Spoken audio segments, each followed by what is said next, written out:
రైతుల సంక్షేమం కోసం కాంగ్రెస్ ప్రభుత్వం కృషి చేస్తుందని పిఎస్సిఎస్ చైర్మన్ వెంకట్రామరెడ్డి అన్నారు. శివంపేట మండల కేంద్రంలోని ప్రాథమిక వ్యవసాయ సహకార సంఘం వద్ద మంగళవారం జీలుగు విత్తనాల పంపిణీ కార్యక్రమాన్ని నిర్వహించారు. 50% సబ్సిడీపై జీనుగు విత్తనాల పంపిణీ చేస్తున్నామని వారు పేర్కొన్నారు. రైతులకు సబ్సిడీపై విత్తనాలు సరఫరా చేస్తూ ప్రభుత్వం అండగా నిలుస్తుందని ఈ సందర్భంగా వారు తెలిపారు.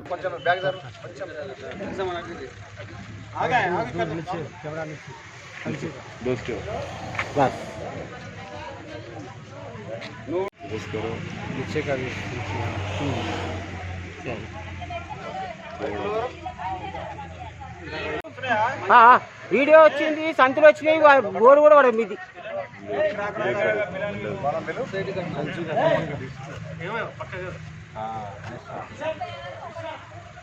వస్తుందా మేడం? వస్తుందా? కొంచెం బ్యాగ్